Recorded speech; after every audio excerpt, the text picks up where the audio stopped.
Now, let's look at the worksheet that I have here online for you to complete to see how you're understanding this material. Now, remember, we wanted to label the amplitude, the period, the phase shift, the vertical shift for each one of these four trig functions.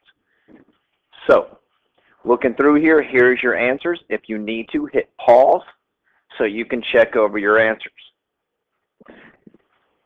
Now, let's move on and let's work out each one of these. If we work out the first one and we want to find the amplitude, well, that's the number in front of the trig function.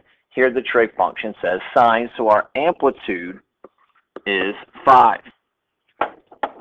To find the period, that's the number in front of our theta that we use to find our period, because our period equals 2 pi divided by omega. Now, remember, it's y equals a, your trig function here is sine, omega theta minus phi plus c. Well, omega is the number in front of theta. Here, if we match this up, we'd have y equals 5 sine theta minus pi. Now, that number in front of theta would be 1, so our omega is 1. We have that divided by 2 pi, so our period is just 2 pi. Now, our vertical shift, to find our vertical shift here, we will take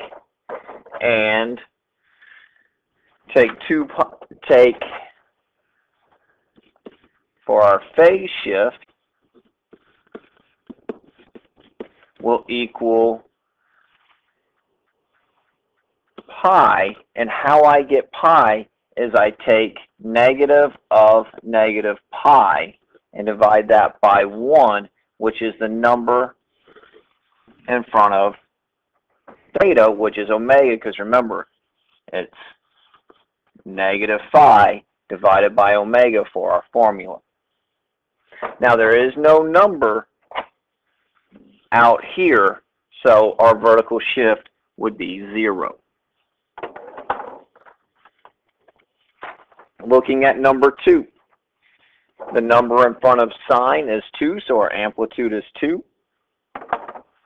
Our period would be 2 pi divided by 1, which gives you 2 pi. Our phase shift, negative pi divided by our omega, which is 1, which would give me negative pi. And there is no number outside, so our vertical shift is 0.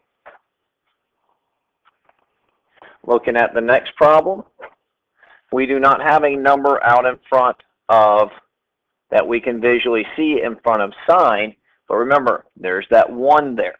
So our amplitude is 1. Our period is going to be 2 over 7. Well, how did I get that? Well, that's 2 pi divided by 7 pi, because 7 pi here is the number that is in front of theta. My pi's will cancel out, and I'm left with just 2 over 7. Now, to find my phase shift, I take the opposite of negative 4 pi, so the opposite of that is positive 4 pi, and I divide that by my omega, which is 7 pi. The pi's cancel, so I'm left with 4 divided by 7. Again, there's no number out to the outside of the parentheses out here, so my vertical shift is 0. Moving on to the last problem, our amplitude is 3. Our period here, we have a 1 with theta divided by 2, so that's going to be 2 pi divided by 1/2. Now, a lot of times I like to write this horizontally, where it's 2 pi divided by 1/2, because I have to copy, change the multiplication, and flip my second fraction.